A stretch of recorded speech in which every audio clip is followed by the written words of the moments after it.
Well, good morning, and thank you for joining us for memorial service for Renie Royce Smith, my wife, of 58 years. I appreciate all that have shown up. Not on.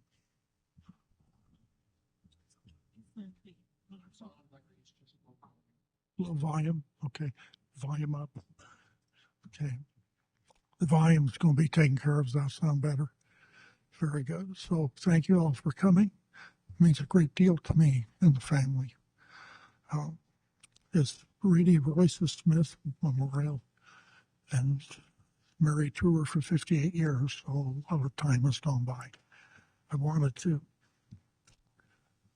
start this gathering with a prayer because involved in all of her life was her Father and Christ and the God of all creation. So we'll bow together in prayer. Our Father, it is such a comfort to feel thy presence near.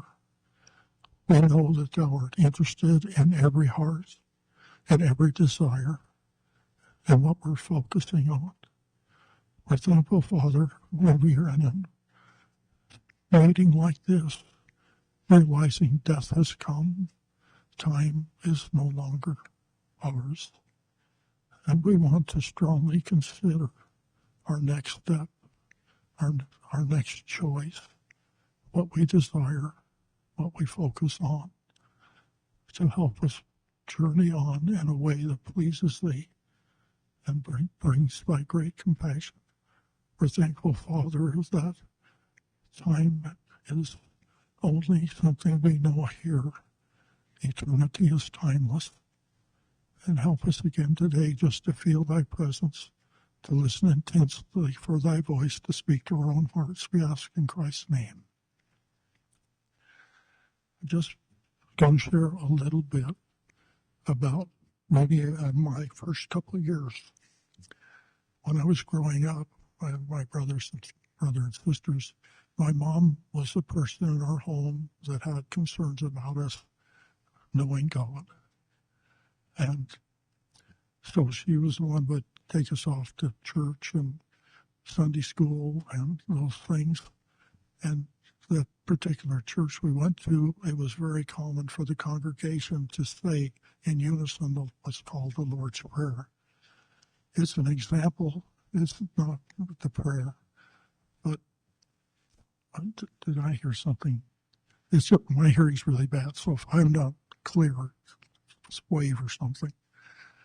Anyway, I knew Renie for a few years, but we never really dated. We got on one that's on the slide, and she felt safe if there's somebody else too, so it was a double date.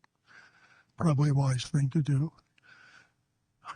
Anyway, when we got married, I was in the military. Oh, okay. I'm sorry, I'm hearing something over there. I was stationed in Fort Monmouth, New Jersey, so we were as far away from family on either side as you could be. And that was a good thing for us because it meant we had to figure out when things just weren't going the way they should. And so my growing up in a normal church service was totally different to what Renie did. She went to a home with a few folks, and they would share from the Bible, share experiences they had, and encourage them to realize life had a purpose. And I didn't have that. So there was, when things came up, Renie's most common thing to do when it got tough was to go and pray. And she would close the door. I wasn't invited in.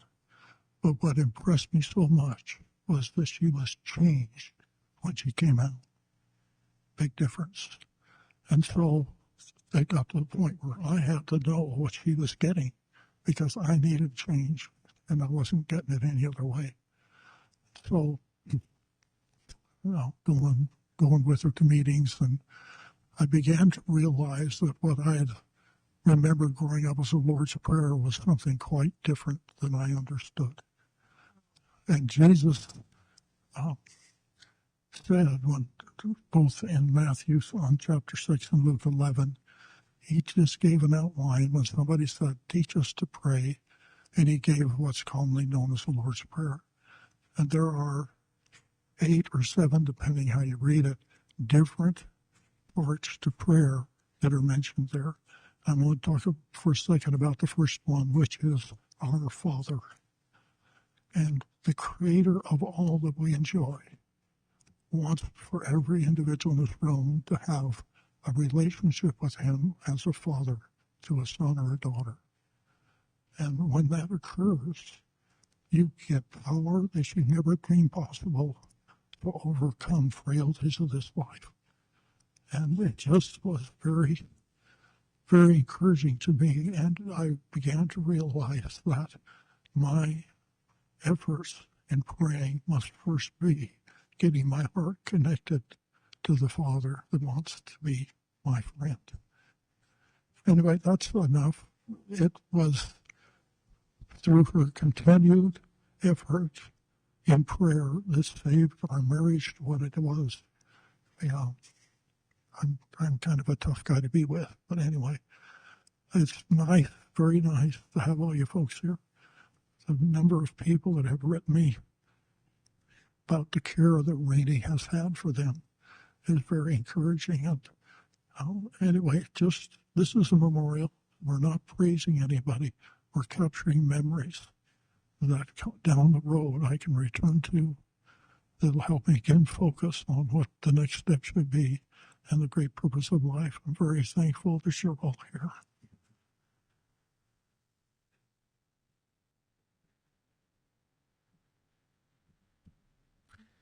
Would like to invite the congregation to sing number 276 that's on the back of your memorial folder.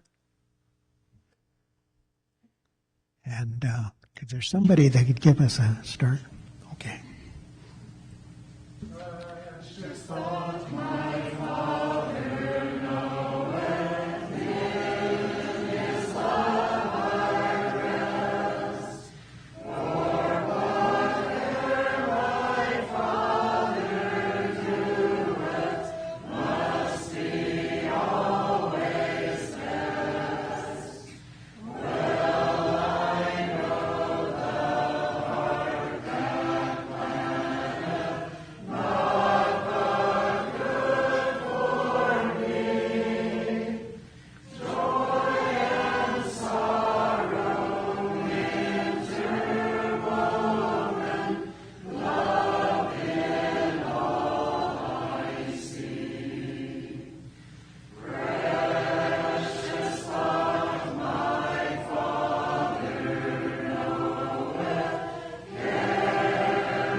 It's a wonderful privilege to be here today, and thank you all for coming.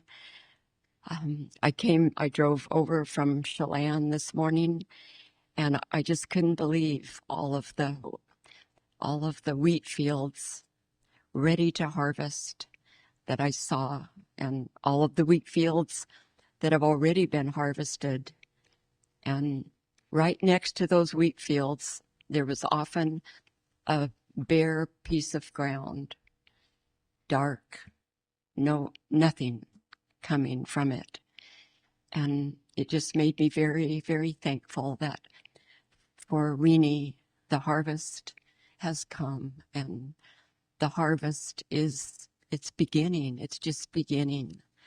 The eternal harvest that she will be reaping because there was the seed of the gospel planted in her heart. And I liked what we read in the obituary about having an open heart and open home to all. And it was, it was, I thought about in Acts 16 when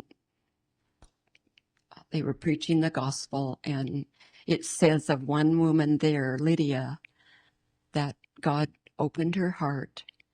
And then we read in that chapter that her home, by the end of that chapter, her home was open. And one of my most precious memories, the last 3 years, I've had the privilege of being in this area, and we've spent many nights and days at Larry and Renie's home, and I just don't forget the warm welcome of their open hearts and their open home. And often we would hear from them, "Come anytime, you're always welcome." And we knew that, but it meant a lot to just hear it again, and it helped us understand what was in their hearts. And so I've been thinking about Renie. She reached out to many, and she helped with like we know, you would know, she helped with those who had learning disabilities. And I just thought of her reaching out to those children with an understanding of their lack, and with an understanding of the goal she had in trying to help them and trying to teach them, and that she would have some tools to help them, and she would have some thoughts to help them. And I just love thinking about our God, and he sees every one of our hearts, and he understands what's going on in your heart and in my heart, and there's no details of our lives that he's missing. He knows what's happening, and he wants to teach us, and he wants to help us, and he has exactly what we need to have an eternal harvest in our hearts. And he's the one that made the plan that the gospel seed would be planted in our hearts. And he made the plan of the endless eternity that awaits for every one of us. And he knows exactly how to accomplish that there would be a wonderful harvest, just like those fields. They were the wheat.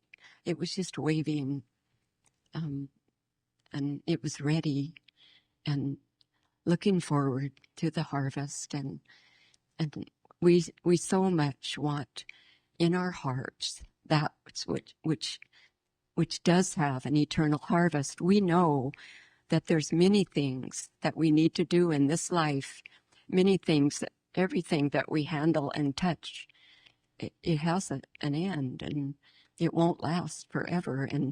And we have proof of that every day, of something not lasting. And we understand the illustration of the flower of the grass, how easily, that like our flesh, it's not going to last. But we're just so thankful that God has also planned that there would be no fear of death, because he wants to put something in our hearts that can give us an eternal harvest. And when I was looking at those fields, I didn't concentrate on, oh, I'm so sorry for all the effort that was put forth.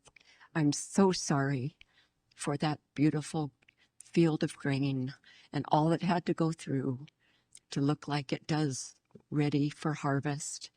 But we know that there were storms, and there was rain, and there was cultivating, and there were weeds to be pulled, and there was lots to be done.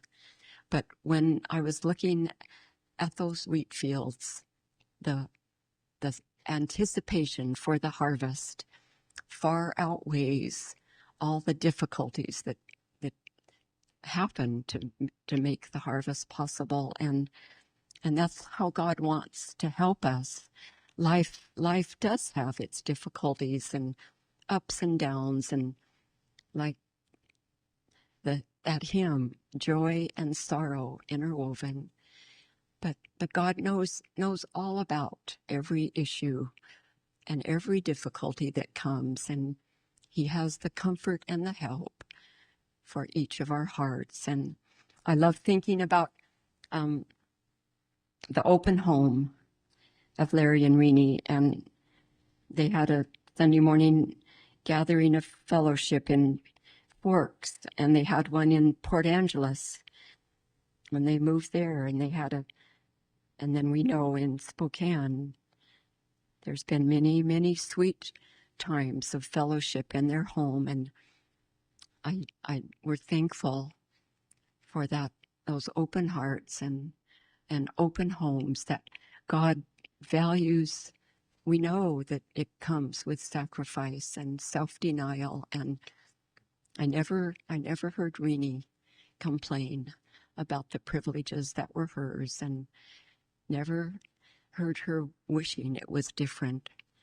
But I loved being with her a little in her last days, and that calm contentment, waiting for the harvest that was going to take place, and waiting to see the one that she loved the most. And could we let her influence be a help and encouragement in the choices that we're still here, and we still have opportunity to choose? And could Renie's life be an influence for good, that we want to be careful about our choices with thought of the eternal future that lay ahead?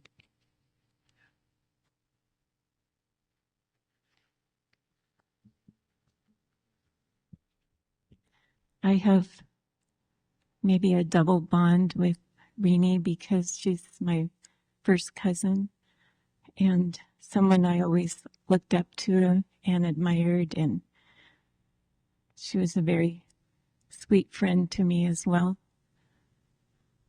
And I love the warmth in her that reached out not only to me but to many. And as we know, she had a special care for children, and she, whether it was struggling with being able to learn, she spent a great effort to help children, and whether it was bringing nieces and nephews into their home when they needed extra care. Big heart. But it also was for older people too, her own parents, and you would know how she cared for her dad in his last days, and her mother is my mother's sister, and my mother is here, and she's the only one left in that generation, the youngest of 10. And last year, Renie, and the year before, Renie went over to Oregon to help Mom be at our annual convention there. And you know, she just had a caregiving heart for all ages, all of us included. And the one thing that Mom keeps saying is that I am going to miss the spiritual visits we had together. That's what meant the most to her. And I can say that that is the part that I will miss the most too. But it's also a comfort to know that that was such a big part of her life, was her relationship with God, and that love, divine love that she had, she used it to reach out to you and to me. And so there's a little verse that I keep thinking of. It's in Proverbs 4 and verse 18. But the path of the just is as the shining light that shineth more and more unto the perfect day. And we've already heard about the perfect day is the eternal day. It's a day that never ends. It's a day that has no night looming ahead of it. It's a day that has no shadows. And the reason why this pathway gets brighter and brighter is because at the end of this pathway is this great light, the light of Christ for those who have chosen to follow him. And there's a little phrase that, a little quote that you've probably heard, and it's, keep your face always towards the sunshine and the shadows will fall behind you. And then I was looking up this quote, and it tells who the person was that came up with that quote. And then it says that Helen Keller added to that. That's what the sunflowers do. They keep their face towards the sun.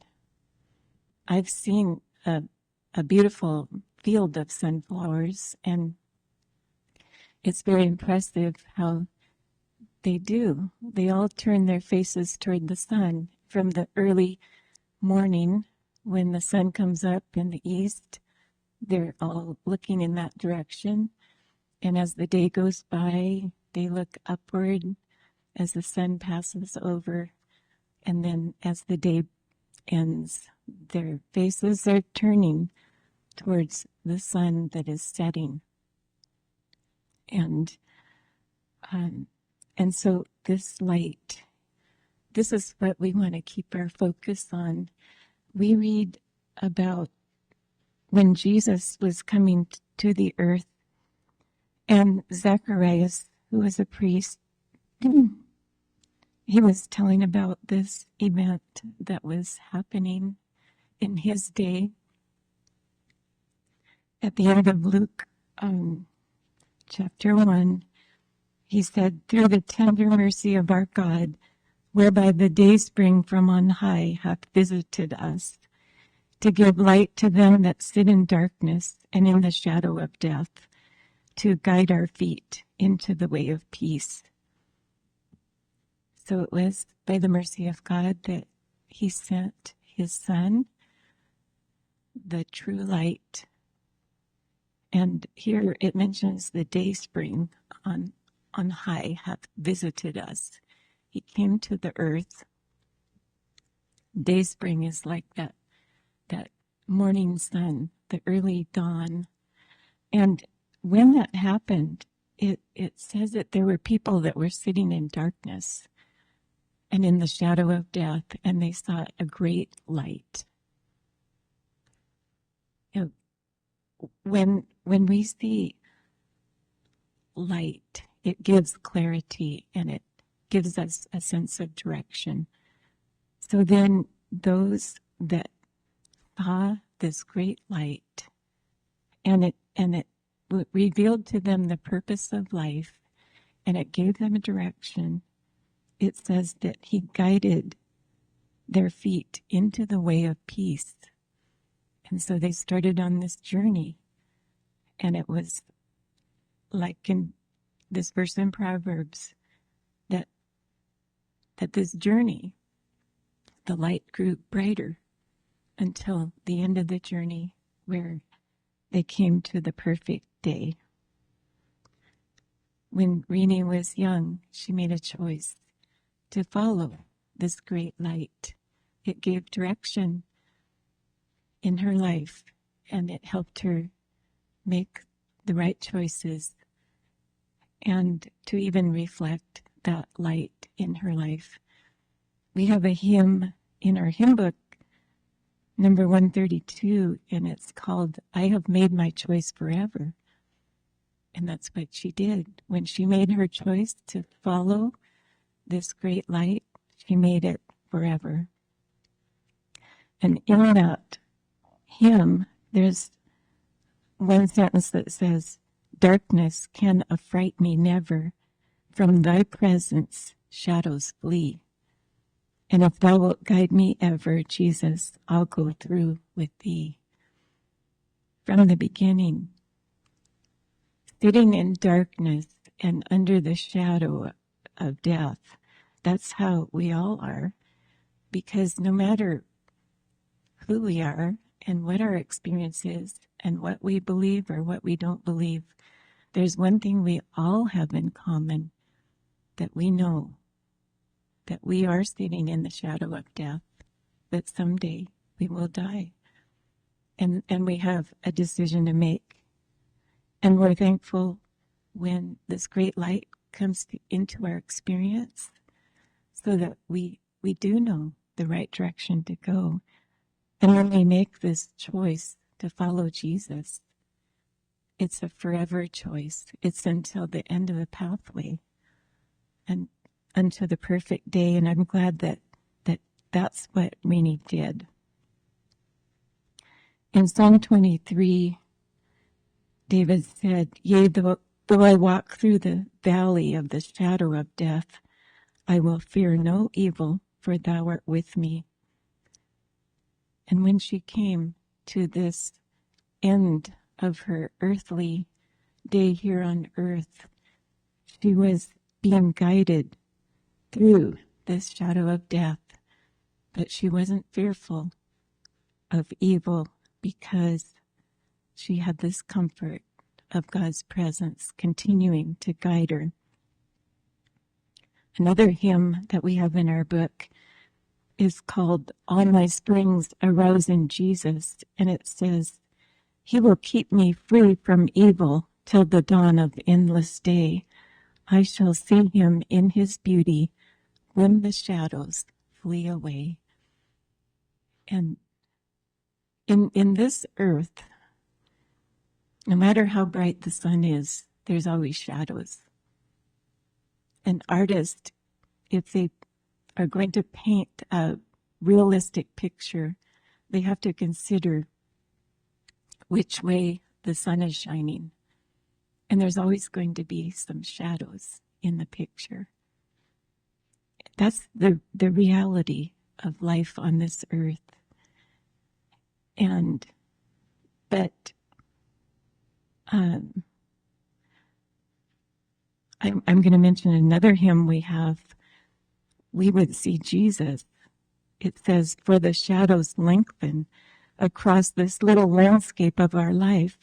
We would see Jesus, our weak faith to strengthen for the last weariness, the final strife. When the sun is going down in the sky, the shadows lengthen, they get longer. And but I know that Renie kept her faith, and that even if it at the end of life, it's often the shadows get longer. There's suffering, there's loss. The light of this life that we have goes out. But she had hope And she kept taking the steps to the end of that journey, to the perfect day. And it tells us in Revelation about that place where God and his Son are. Speaks of it as a city, that it has no light of the sun, neither of the moon to shine in it, for the glory of God did lighten it, and the Lamb is the light thereof. And it also says in the very last chapter of the Bible, Revelation 22:5, and there shall be no night there, and they need no candle, neither light of the sun, for the Lord God giveth them light, and they shall reign forever and ever. So in that place, it's totally different from earth. There are no shadows, no darkness. The shadows flee away. So I'll just close with this, another thought from this hymn. We would see Jesus. We would see Jesus. This is all we're needing: strength, joy, and willingness come with the sight. We would see Jesus, dying, risen, pleading. Then welcome day and farewell, mortal night. The end of life. Farewell, mortal night, and welcome day. And I just love the thought that Renie was following this great light that guided her all the way to the end of her days here on earth. And for most of us, we feel like she left us a little bit too soon, but we are comforted that she never lost the purpose, the goal of this journey, and continued on and kept her face towards the sun, and all of the sorrows, the troubles, the sins, whatever was like shadows, that now has all fled away, and that she can enjoy that eternal day, that perfect day. This is something that we want to be inspired to turn our face to the one who has light and can show us the way.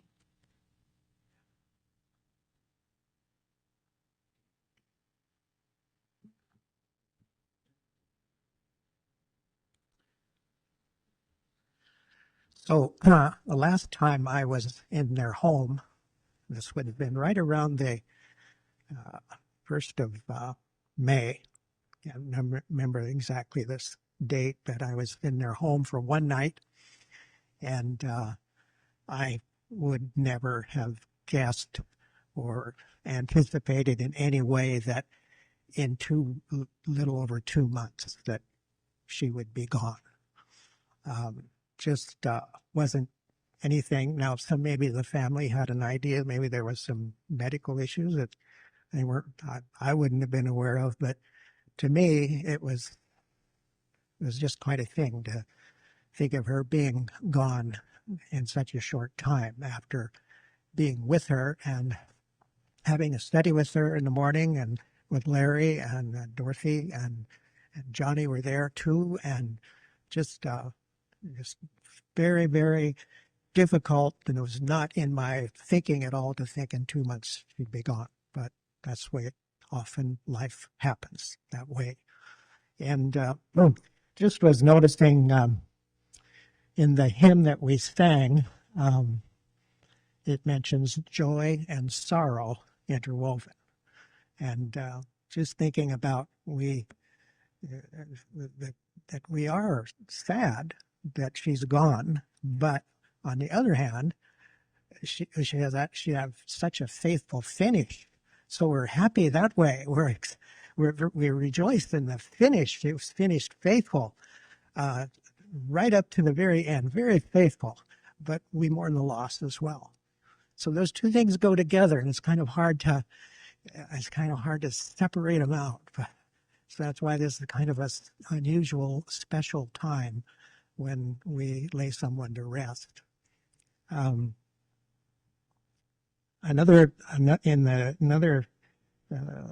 further down in that hymn that we sang, it just says, in the conscious calm enjoyment of the Father's love. And I was just thinking about Renie, and to me, she was a happy person. She was a contented person. I've never, we've heard from April and Joyce, we never came into the home with her feeling down and depressed and communicating to us her distress.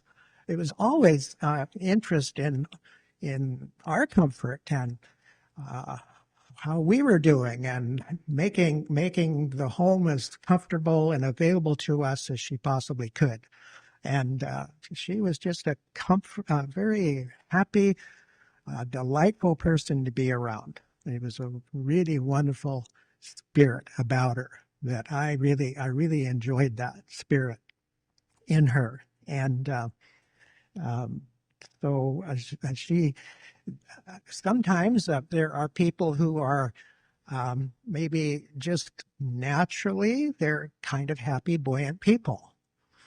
And then there's people that are just kind of on the melancholy side all the time. I'm just speaking, it just seems to be that in observation of life over my 79, 80 years, it's kind of how you meet people. But then there's people that have are happy because of something that's happened to them. And that is the reason why Renie had this happiness, is because she had she found the source of happiness, the source of life. And there's that verse in John 13, I think it's verse 17, where Jesus is speaking to his disciples, and he said to them, he says, if you know these things, happy are you if you do them. And I think that Renie's happiness came from doing the things that the Lord showed her to do. It's one thing to believe things and to believe in the Lord and to believe that he's God, or he's the Son of God, that he died for our sins. And it's one thing to believe that, but it's quite another thing to do what he asks us to do. And I think a lot of folks just kind of stop short, just being content with believing that Jesus was the Son of God, and therefore they have nothing to worry about.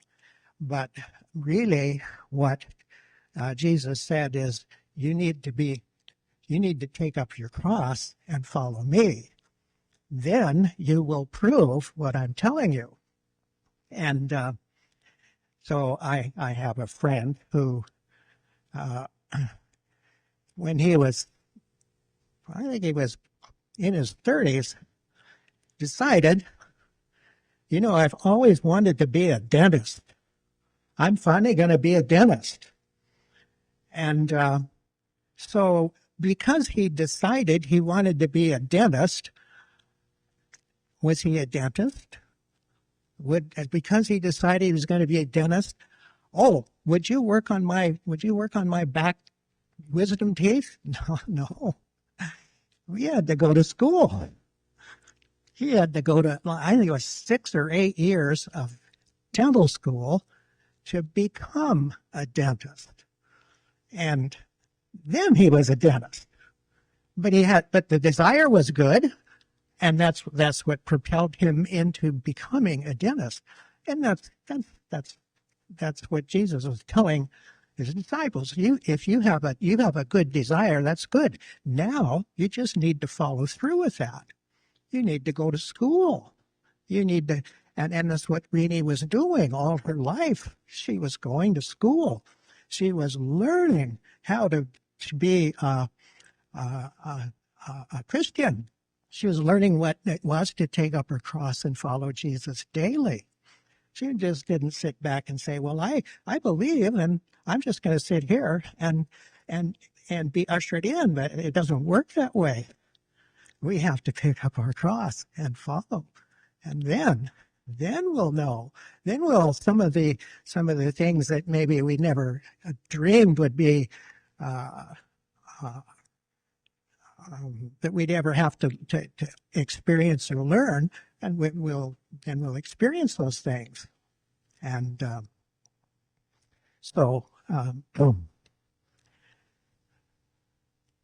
I liked in that same chapter, John 13 and verse 1.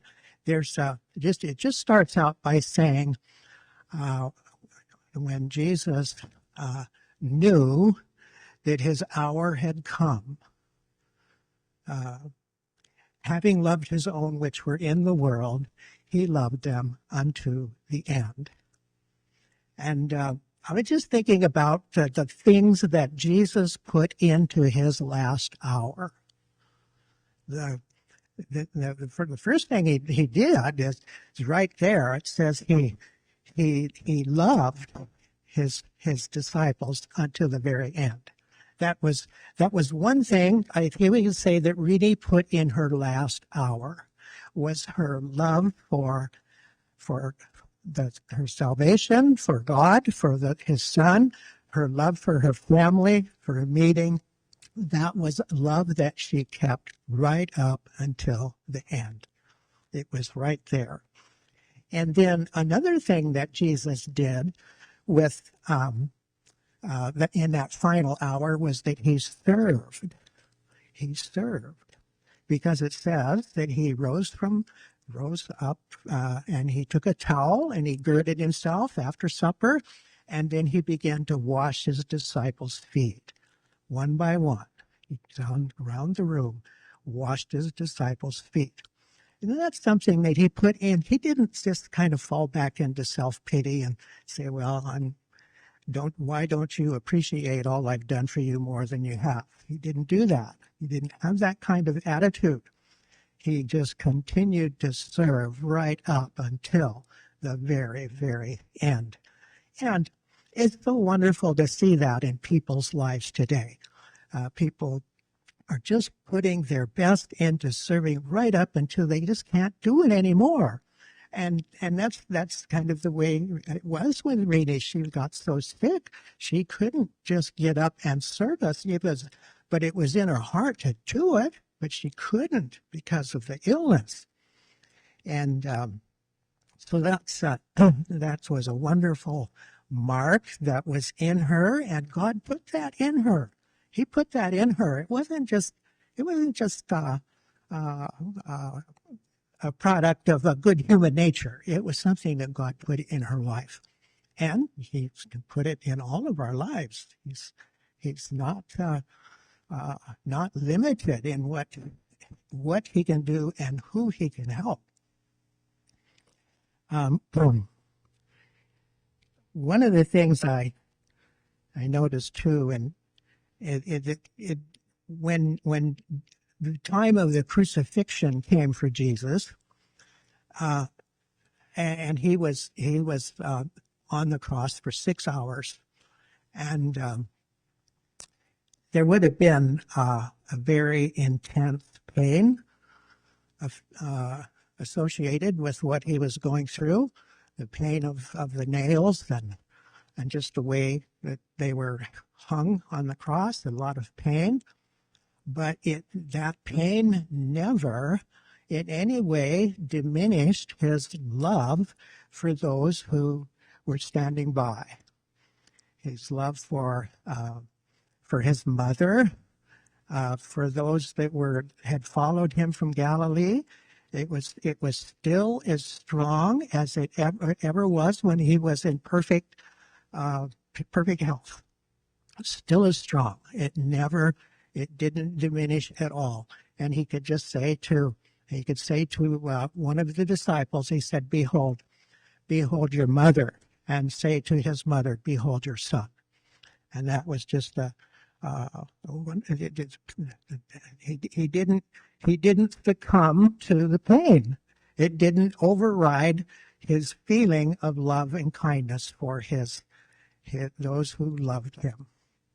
And that's just a wonderful, wonderful something that God wants to do in us. He wants to produce that in us, so that we understand that this life is not it's not what matters. This natural life. So just thinking about something that Paul said in his first letter to the Corinthians. He said 2 Corinthians 4:7, he said, we have this treasure, and he wasn't speaking about something that he was born with. He was speaking about something that God had given them. We have this treasure in earthen vessels, so that the excellency of the power may be of God and not of us. And it's quite a thing. The body is, we know it's just so temporary. It's only here for a while, and we see the transition from the time we're young, and we see how the wrinkles start appearing, and we get older, and we can't walk quite like we used to, and we start bending over, and things happen, and we just experience that, and try as we may, we can't stop that process from happening.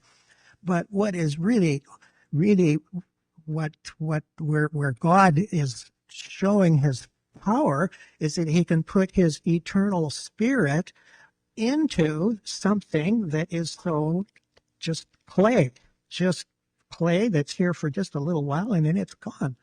And that is, he says, the excellency of the power that was in Renie was of God. And he said, not of us. He said, it's not of us. So it isn't up to us to become kind of big spiritual giants, you might say. It is. He says, it's not of us. It's God's work in the clay, putting his spirit in something that's just it's going to vanish away. It's just going to vanish away, but he puts his spirit in there. Isn't that a wonderful thing? And he can do that for us. And then I was just thinking of this. I think most of you know, it's Acts chapter 3, when Peter and John, it says they went up to the temple. And they went up about the hour of prayer, and on the way they see this lame man who'd been lame all his life. And Peter looks on him, and he said, silver and gold have we none, but such as I have I give thee. In the name of Jesus Christ, stand up and walk. And he reached down and lifted the man up, and the man's ankle bones received strength. And he leaped and he walked. He didn't have to learn to crawl. He didn't have to crawl. He just started walking. And there was a great stir about this, because people had seen this man out there for years. They had walked by and seen him. So now they're seeing him walk, and they're just, what's happened?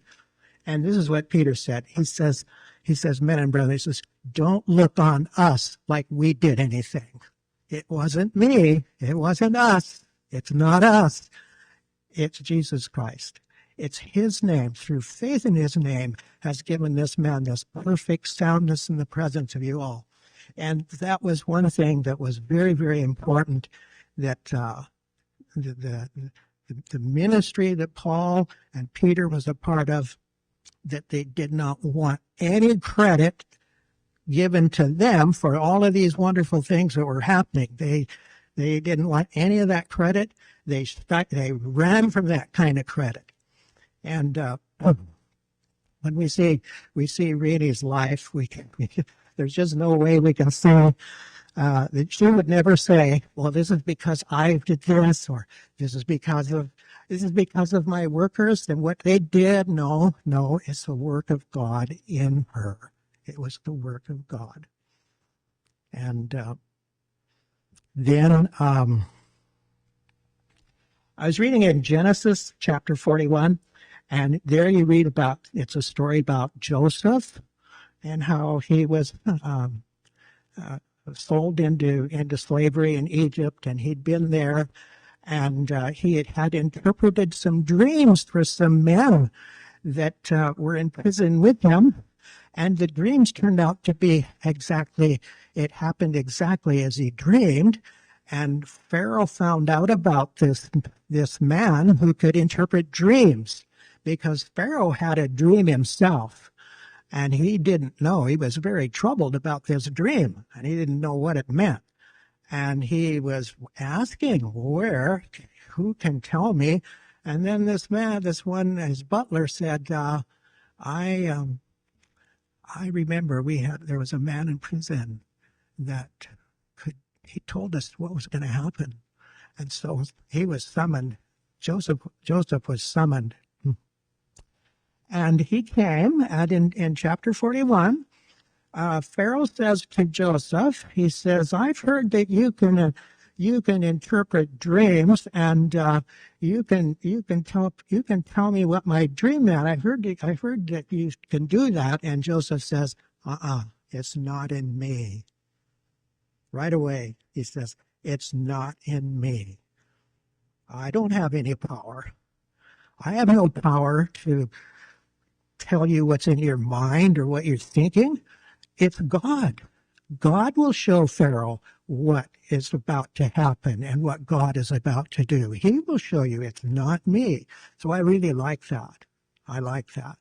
He just did everything. I don't want any credit at all. It's God. Don't give me any credit. Yeah. So whatever we see here or have seen in Renie's life that we were impressed by, that we were drawn to, that we thought, I wish I was more like that myself. It wasn't because of anything that anybody did for her. It was what God had done for her, what he had been able to do, not any textbook or any human intervention of any kind. It was all what God has done. And if it's a human thing, it's going to be temporary. It's going to be subject to decay. There are just all kinds of things. Touches of fingerprints of man on things, it's just subject to decay. But when God touches something, it's a forever touch. So just very, very thankful for the privilege of saying a few words. I don't feel able to speak much about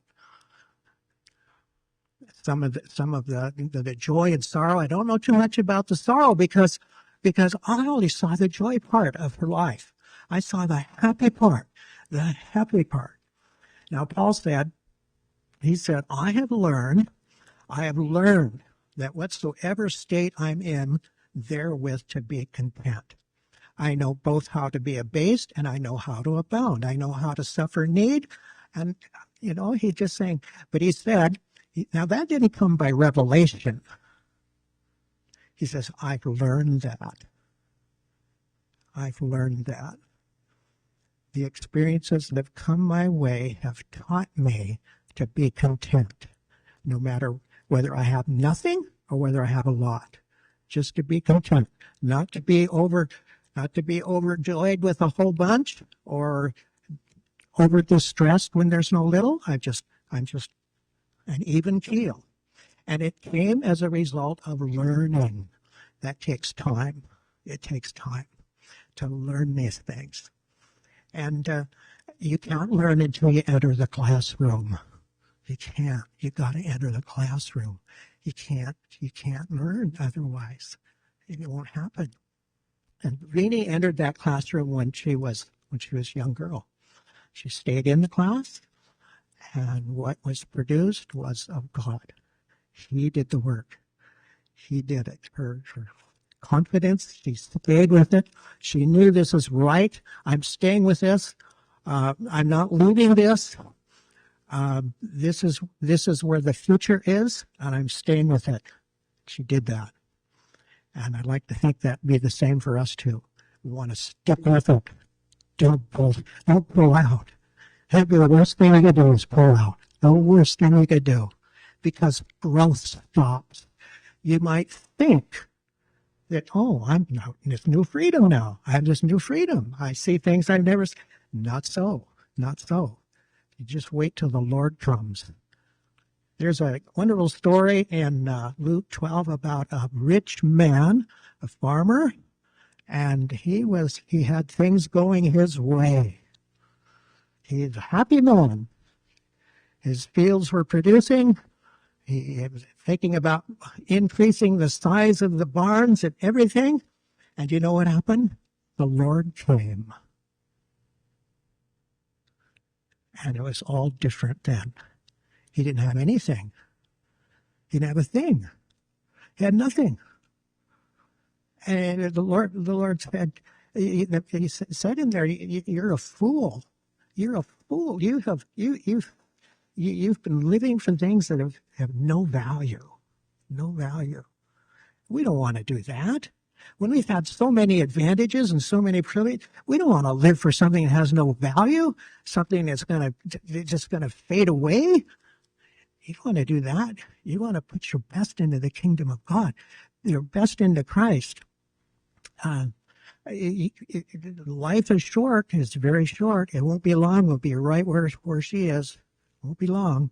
So we want to put our best into it, put our confidence in God.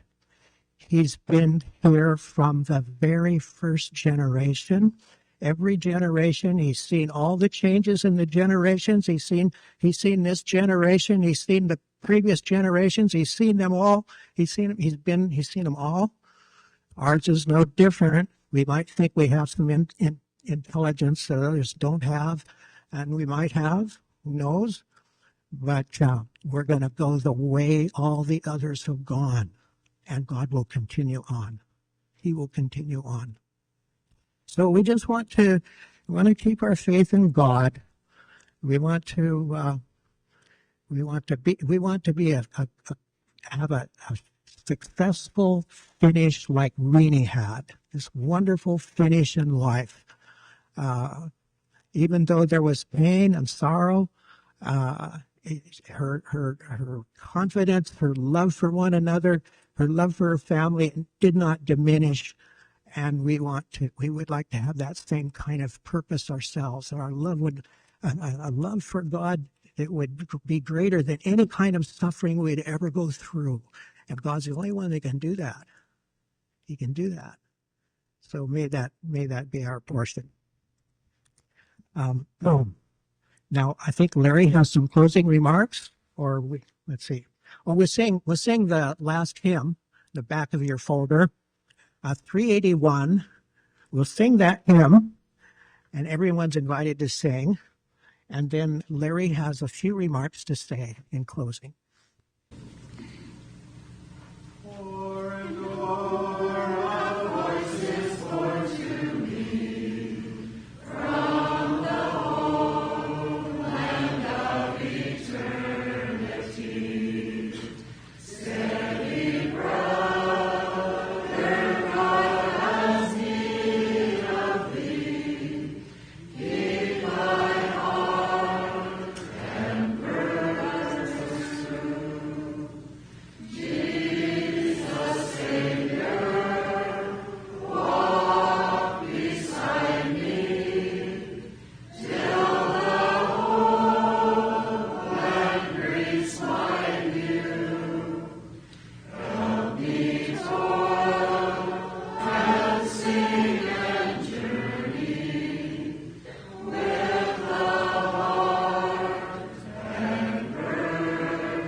thank you all for coming. Um, like I mentioned at the beginning, and maybe it wasn't clear. Sorry. Thank you, Terry. Uh, that last hymn we just sang, 381, I was told that my children, she sang that too often to keep their eyes focused. I did mention earlier, and I had meant to, that Joyce and April and Terry are long know Renie for a long time. Joyce, before I knew Renie, knew her. And Frances is here on the front row, 96 years old. Glad she's here. And so April, all her life, has known Renie. And Terry, when we were out in Forks many, many years ago, he was out there preaching the gospel. He's known us a lot of years. So what they shared was not theory or anything, it was reality of living amongst people. And I appreciate that. On this folder, on the memorial service side, on the bottom, it says memorial website. I was astounded to find out it's been visited over 1,000 times. And I called up the company that supports that and said, is this search engines or something? He said, no, those are actual views. It doesn't mean that many people, but it means that many times people have logged on and looked at it. The site is unlocked. If you have something you want to share for down the road, you're welcome to put it there. I get a notice anytime. I appreciate it. It's what I'm going to turn to most often to be re-encouraged when I get sad. And it just brings back what her life meant to me over the years. There's lots of time here for folks to socialize or to visit after the service. What I'm going to ask to do is if the ministers, we call them workers, would just stand up front here with us, and we're going to have the immediate family get up front, and I'd like every one of you that's able to come through and shake your hand. I really, really value being here with us today. So thank you all very much.